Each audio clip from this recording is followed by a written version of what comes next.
Welcome to Best Fountain Pen. Today we're going to review the Pelikan M205 fountain pen that comes in this kind of white gift box. It's really nice when you open it, actually, if you are going to give this as a gift. So inside, that's kind of the shipping box. Inside, the box looks like this, and when you give that little ribbon a tug, I thought that was really cute. It has a leatherette, little fake leather pouch envelope that it comes in with this ribbon that's attached to it, which I thought was pretty cute. And then you can kind of pull this out, and you'll see there was tissue paper over this, but there's just the normal like instructions and how to fill the fountain pen. And then within this envelope, you can remove the fountain pen, which I have already inked and used. I just wanted you to see what it would be like if you were to buy one, what the unboxing would look like. So again, this is the blue marble Pelikan, sorry.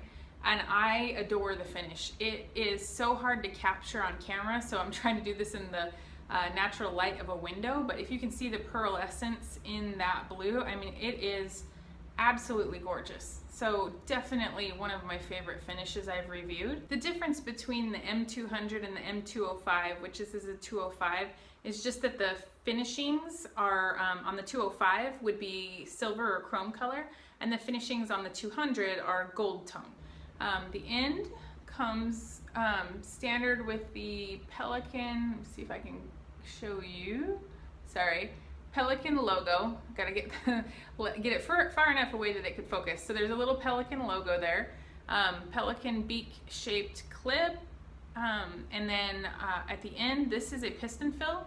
So there's nothing to unscrew. There's no cartridge. For those of you that haven't used piston fills before, there's no cartridge or converter. It's just the body of the pen itself becomes the converter, and you just basically turn this one way to push all the ink or air out, and then dunk it into your bottled ink, and then twist it the other way to grab the ink back up out of your bottle.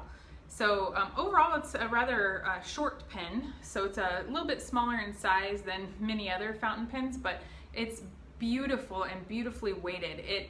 Meaning that it's not out of balance, even though it's lightweight. It just has a great feel to it. It's resin cap, resin tip here, and then this really deep looking blue marble finish that is just gorgeous. It is a twist on and twist off cap.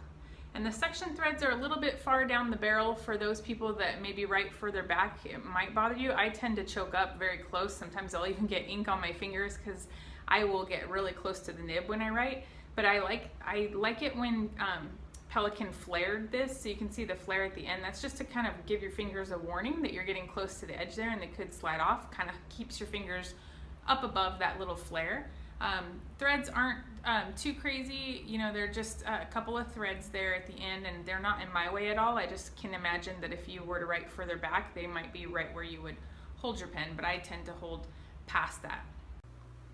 The ink window on this M205 is really hard to see, but it is there, I promise you. In person, it's not black. So this whole section below the threads right here is a very darkly shaded tinted ink window, and you can see it, but right now, because I just filled it, it's just really hard to show on video, but it's a really nice addition to a great pen. There's a Pelikan on the actual, like engraved into the actual nib, and this one I believe is an EF. Yes. So I grabbed an extra fine just because I have a bunch of broad nibs and more than that of mediums, and so I wanted to try an extra fine.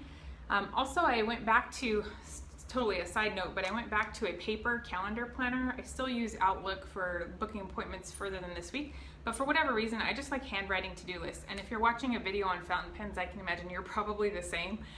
It's not the same when I'm trying to enter things into my calendar electronically, or when I'm trying to make a to-do list, which I've tried several apps and things like that. It just doesn't work out. And so I like to use an extra fine because the lines are really small in my paper calendar, and so I want to be able to fit as much as I can into that. So I wanted to grab an extra fine fountain pen. In my journal, I can still use the broads and the mediums, but in the calendar, it just doesn't work.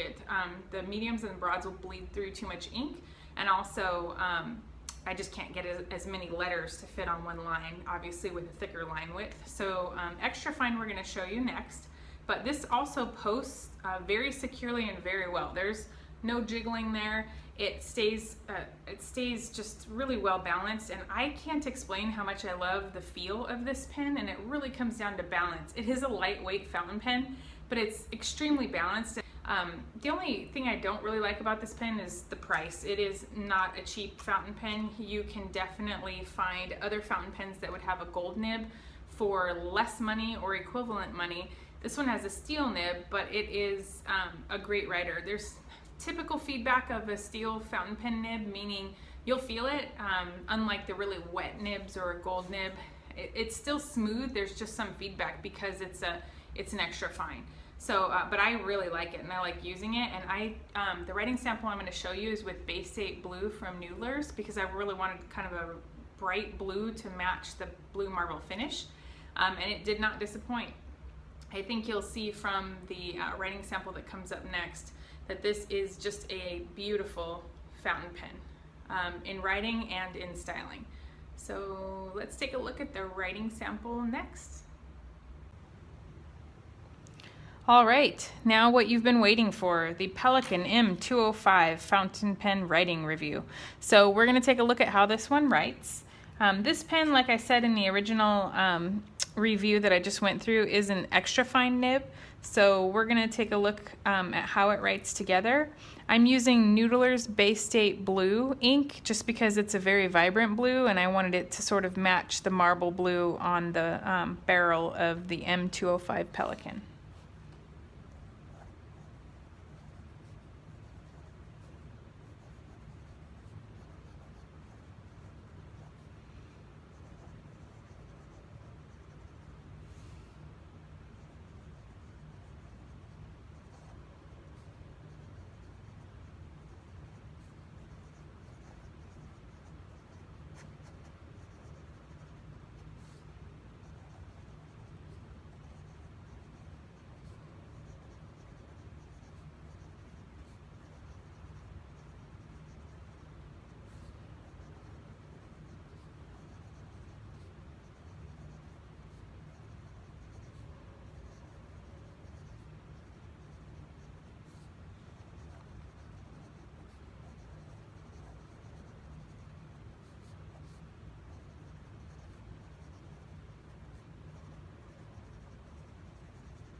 All right, so that was a writing sample of the M205 Pelikan fountain pen, and using actually the Noodler's Bay State Blue. Like, excellent pen. It's very hard to describe, but the feel of it is what makes it so excellent. It's extremely well balanced. The nib is smooth as could be. The feet and nib dance together very delicately. It just works, and it's one that's hard to describe. It is a little bit more on the expensive side, and that's definitely the feel that I'm feeling, I think, is just the design elements, and it's one of the more well-balanced pens I've used in a long time. Typically, when you're posting, a lot of pens are cap heavy. This one just writes very beautifully, no issues at all outside of price, but I love this pen, and I hope you do too if you're getting ready to buy one.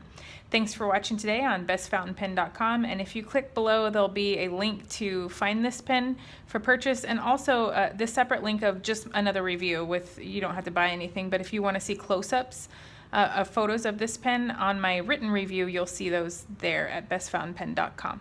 Thanks for watching.